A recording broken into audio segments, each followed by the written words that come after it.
Hai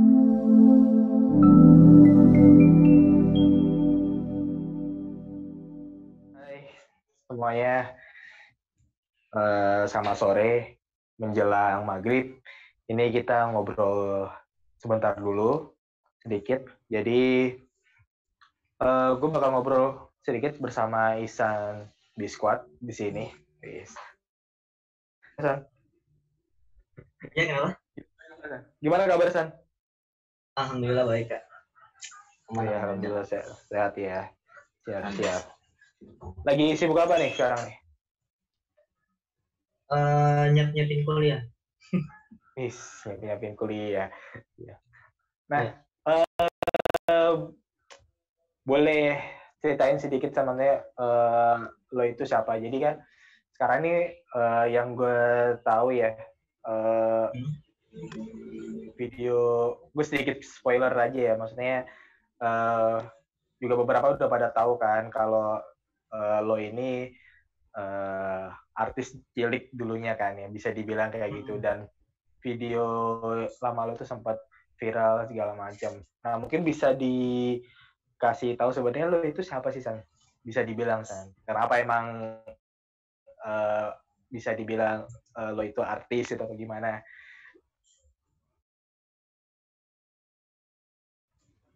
Artis ya? Gue nggak tahu ya, karena ukuran artis itu beda di gue sih. Karena orang kan rata cuma bilang viral. Emang gue tuh udah dari SD kelas 3 sih. Oh iya, itu lo kapan dari SD kelas 3 itu ya videonya ya? Kalau untuk video yang gue acting komisi itu kan gue kelas 6 SD ya. Kelas 6. Tapi kalau kelas 6, tapi kalau misalnya gua mulai itu dari kelas 3 SD. Mulai masuk ke seni itu kayak mendongeng, pidato, puisi. Oke. Dan emang bisa dibilang lo udah cukup lama juga ya berkecimpung di dunia depan layar gitu ya, atau perfilman kayak gitu ya, bisa dibilang. Gitu. Yes. Beberapa terakhir ini kan video lo itu yang acting di Biscuit itu kan sempat viral lagi nih, apalagi pas kemarin juga gue lihat lu diwawancari juga di salah satu channel YouTube di Kaila. Iya bener ya, Kaila namanya. Ya, Jessia gitu kan. Nah itu gimana, San? Maksud lo, gue pengen tahu nih, maksudnya dari tanggapan lo gimana sih jadi orang yang apa ya, yang sempat merasakan viral lagi itu loh, atau bisa dibilang nama lo booming lagi nih. Ada, maksudnya tanggapan lo dari sisi negatif dan sisi positifnya itu apa buat kehidupan lo atau sisi kehidupan gue ya? Ya gitu. Sisi positifnya sih, gue makin banyak teman ya kan. Gue makin banyak teman, juga makin bertemu dengan banyak karakter gitu. Nah, kadang kan kita itu kan ada, gue kemudian kan orangnya jujur, kadang tiba-tiba bad mood gitu kan, dan kadang gue ngerasa kalau ada yang tiba-tiba dia diam gitu kan, kadang gue agak terganggu sih emang, dan memang ada juga yang toxic lah gitu dengan berkata kasar gitu. Okay. Netizen itu pasti ada aja ya, San ya, yang toxic lah segala macam ya. Jadi emang kalau misalnya mau asik ayo aja gitu.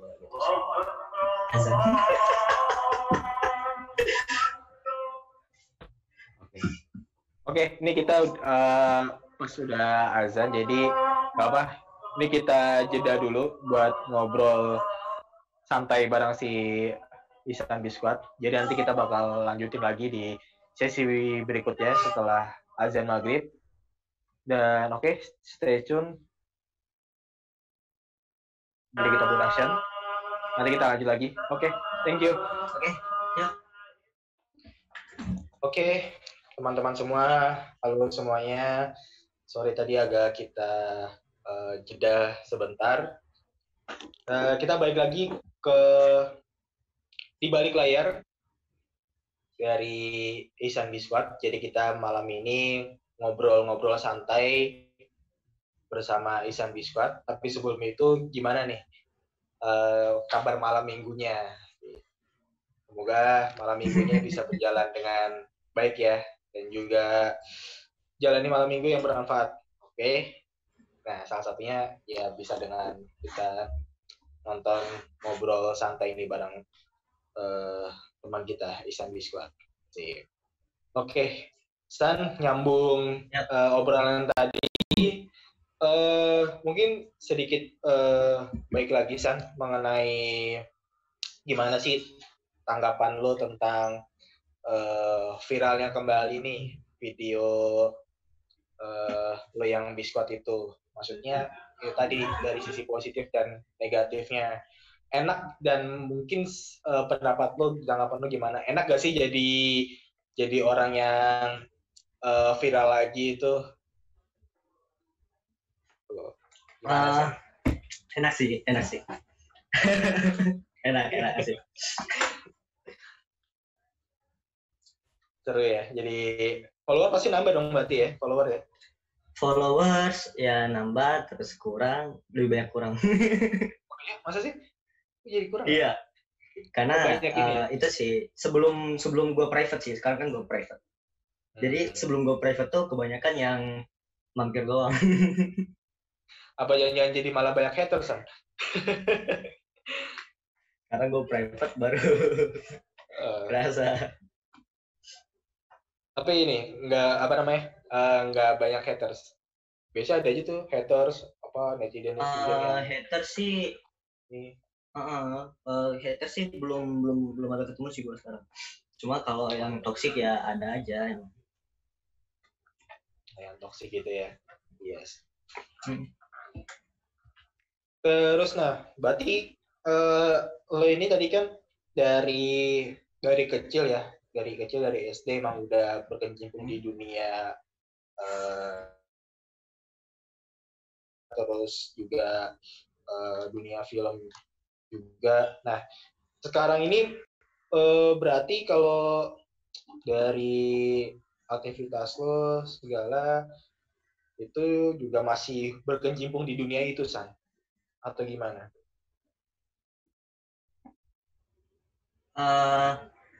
Aktivitas lain sama ini ya, sama ide kita ya?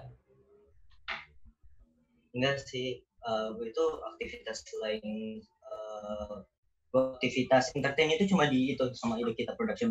Selain itu ya gue palingan ngedesain, belajar ya orang biasa doang. Siap. Tapi berarti lu ini ya, selain di depan layar, berarti juga berkecimpung di belakang layar juga ya? Gimana? Ya berarti lu selain berkecimpung di depan layar, lu juga aktif berarti di belakang layar juga ya? Gue suka mainin kamera sih.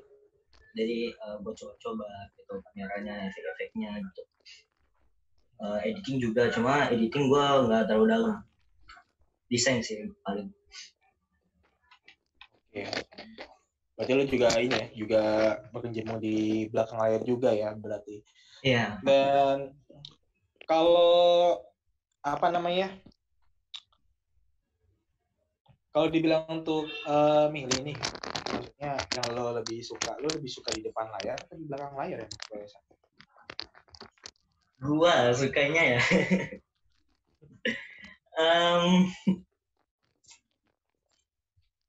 Kalau dulu sih emang gua itu sukanya di depan layar. Gua tampil, gua jadi seseorang yang berbeda gitu kan. Sekarang juga gua suka. Cuma emang setelah gua mengenal desain, setelah gua mengenal kamera, ya gua lebih suka desain sih. Iya, lebih teman di belakang layar juga ya, Sen ya? Iya. Tapi asik sih menjadi sebuah kepribadian yang berbeda gitu kan, kebiasaan yang berbeda, bagaimana cara kita totalitas di situ itu enak, serius. Betul. Karena kan emang di depan layar sama di belakang layar itu kan bisa dibilang dua sisi agak sedikit berbeda ya. Ketika lo di depan layar pasti kan lo cuma cukup ikutin arahan. Tapi ketika lo di belakang layar berarti kan lo harus harus bisa mengarahkan gitu kan. Harus ya daya belajarnya pasti lebih luas kalau di belakang layar juga. Iya. Pengalaman lo sama ini baik itu di depan layar sebagai aktor atau di belakang layar juga sama.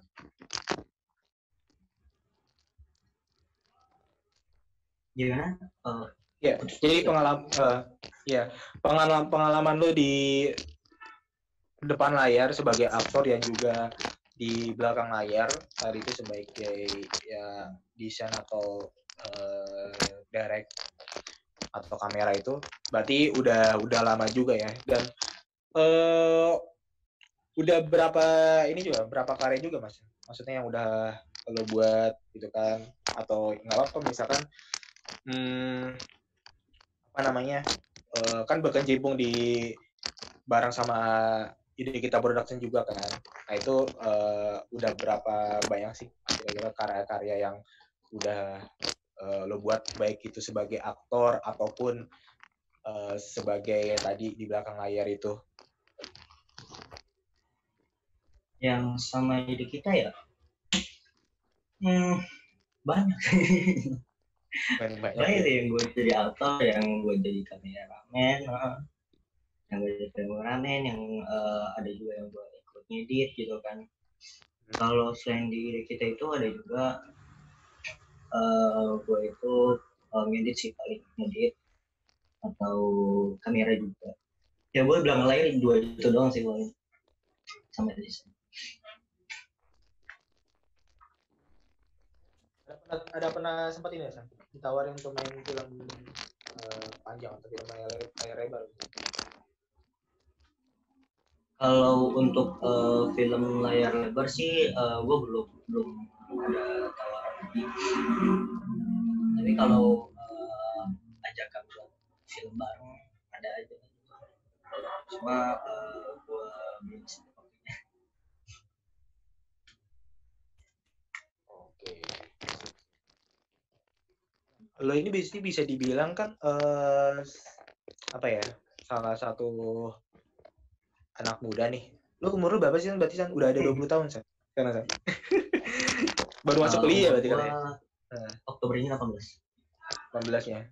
Nah bisa dibilang kan lo ini masih anak remaja, anak muda yang udah merasakan juga dunia entertain, juga merasakan dunia ya perfilman, dunia ya bisa menghasilkan karya kayak gitu kan. Jarang sih menurut gue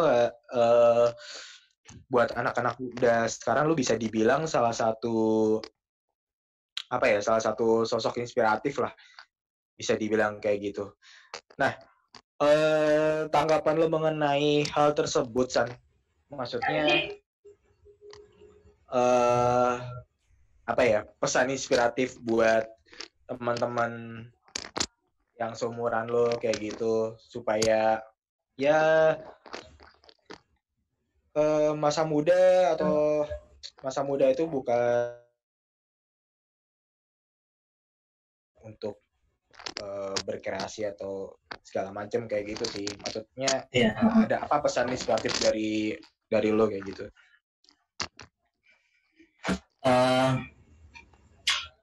Ini dari pengalaman gue, dari ayah juga gitu kan. Intinya itu kan kita ada hobi kita atau kesukaan kita. Kayak misalnya gue itu awalnya tuh gue pengen kuliah di perfilman ya kan, karena gue emang suka di perfilman. Tapi ternyata orang tua gue lebih restu gue di SQ gitu kan. gue lebih milih Syria karena emang ridho orang tua ya ridho Allah. Jadi kalaupun misalnya kita ternyata nggak senang di bidang itu, kita masih bisa atur kok kesenangan itu gitu. Jadi jangan sampai kesenangan itu buat kita akhirnya kita nggak direstui orang tua. Restu orang tua sih menurut gua itu penting banget restu orang tua, serius. Terus lagi mau mulai nih misalnya kita gua itu dulu pengen mulai desain gitu kan, pengen mulai belajar desain, pengen mulai belajar ngedit, belajar kamera gitu. Cuma gue takut kalau misalnya akhirnya gue nggak jadi seseorang gitu, kalau misalnya gue stuck di standarnya lah gitu. Tapi akhirnya bilang ayah gue, kalau kita takut kita nggak mulai-mulai terus apa jadinya gitu. Kita nggak bakal tahu apa permasalahan di depan kalau kita nggak mulai gitu. Jadi kita kira-kira boleh permasalahannya, tapi kita harus lakuin itu baru kita tahu masalahnya, baru kita selesaikan. Sama lagi bergaul boleh. Nih soal bergaul boleh. Iya. Karena lumayan ngeri ya. Sekarang gue emang kan kayak gini kan, pakai gelang, pakai cincin lah gitu kan. Banyak yang bilang gue itu nggak kayak anak pesantren gitu kan. Ya gue bolehin sih karena kan ya ini bukan sesuatu yang haram gitu kan. Karena gue bisa menikmatin gaya seperti ini kan di masa gue, ya udah nggak apa-apa. Nah tinggal bergaulnya seperti apa gitu. Gue bergaul sama itu kok, sama teman gue dulu pesantren, sama anak-anak pemuda masjid. Ada juga emang yang nakal, cuma kan kita bisa milah lah ya kan. Susah sih bergaul nih. Emang di ini gue sih, pengalaman gue berteman itu emang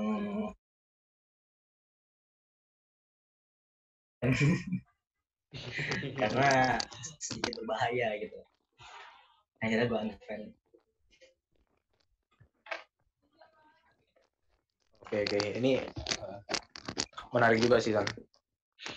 Maksudnya ya tadi gue sepakat juga sih sama lo bilang, maksudnya ya tadi pertama soal restu orang tua itu benar banget.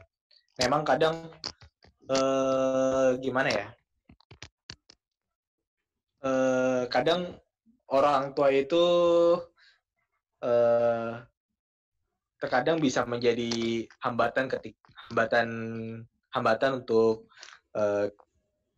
kita melaksanakan hobi kita gitu kan. Tapi ya emang di satu sisi itu ya restu orang tua memang nomor satu.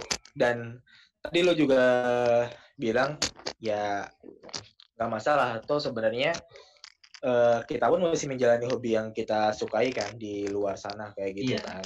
Itu benar. Tinggal bagaimana kita membagi waktunya aja. Dan juga emang tadi soal pergaulan juga sama, gue juga sepakat. Kalau benar juga sih, di usia remaja gitu kayak lo itu kan emang rentang banget ya namanya pergaulan segala macam. Tapi ya tadi gue juga sepakat sama lo, intinya ya apapun itu yang penting kita punya prinsip kayak gitu sih. Sepakat. Dan oke. Pertanyaan terakhir mungkin Nisan. Maksudnya lo merasa terbebani nggak sih dengan situasi lo saat ini? Maksudnya situasi lo saat ini, lo bisa dibilang kan apa ya? Lo bisa dibilang kan sekarang udah menjadi orang yang gue ngeliat Isan nih, atau orang yang Isan, Isan dulu yang artis cilik itu ya, yang artis biskuit itu ya. Sekarang begini begitu. Nah, lu merasa terbebani gak sih dengan hal-hal kayak gitu? Pasti kan ada aja kan orang merasa, kayak gini toh Isan toh gitu-gitu. Lu merasa gak? Dan kalau misalkan dia, gimana cara lu mengatasi itu? Gue itu emang ada sih yang bilang ternyata gini ya tingkah lo gitu gini. Ya nggak masalah gitu loh, karena ya ini gue punya alasan kenapa gue bertindak seperti itu gitu kan. Nah terus ada juga yang bilang kan idola gue karena gue jangan idolain gue gitu, karena ya lu cuma lihat gue di layar, lu cuma lihat tahu gue di sosmed gitu kan, nggak tahu gue sebenarnya gimana. So yang pasti aja lah.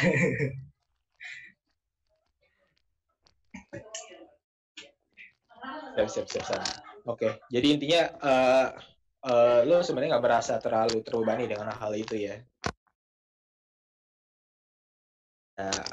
Lo bersikap aja kayak gitu kan. Iya, gimana gue bersikap. Oke, dari gue sih mungkin untuk obrolan gue bersama Ihsan malam ini cukup. Dan gue sedikit tekani, Ihsan ini bisa dibilang salah satu ya teman gue yang dia remaja usia di bawah gue, tapi semangatnya juga luar biasa. Dia tetap berkarya. Dia juga bagian dari tim Ide Kita Production. Dia juga sering mencurahkan ide-idenya. Intinya bisa menjadi salah satu contoh inspiratif lah buat kita semua kayak gitu. So thank you San buat obrolan malam ini, dan juga thank you juga buat teman-teman semua yang udah nonton. Sampai jumpa nanti kita di video selanjutnya, di obrolan selanjutnya dengan satu teman-teman yang agak lain. boleh. Oke, boleh San. Apa San? Gimana San? Yang soal restu orang tua tadi, gue di ini sih ngena banget sih pas waktu itu, makanya gue benar-benar dulu gue emang nggak ini sih kayak restu orang tua di mana, gue pengen di mana, gue nggak maksain. Tapi terus kakak gue tuh cuma bilang gini, kakak gue, selama orang tua ada, senengin mereka, restu mereka lebih penting daripada kesenangan sendiri. Kalau orang tua udah gak ada, terserah. Betul banget sih, itu ngena banget sih emang sih. Ya buat kita yang masih punya orang tua itu ya bener banget kata Isan, karena di luar sana ya bisa jadi ada yang kurang beruntung yang mungkin ya mereka udah ditinggal atau bahkan dari kecil udah gak ada orang tuanya sih. Jadi ya bener banget tadi kata Isan, itu ya mumpung masih ada orang tua ya restu orang tua itu nomor satu. Sip. Oke, thank you banget San buat obrolan malam ini, bermanfaat banget, dan juga ini juga insya Allah bisa bermanfaat juga buat gue tentunya, juga buat teman-teman juga yang nonton. Thank you juga buat yang udah nonton. Sampai jumpa di episode selanjutnya, di obrolan selanjutnya bersama nanti salah satu tokoh-tokoh inspiratif. Sip. See you, gue Randy Santoso dan juga Ihsan Biswal. Sampai jumpa. Selamat malam, selamat bermalam minggu. Wassalamualaikum warahmatullahi wabarakatuh.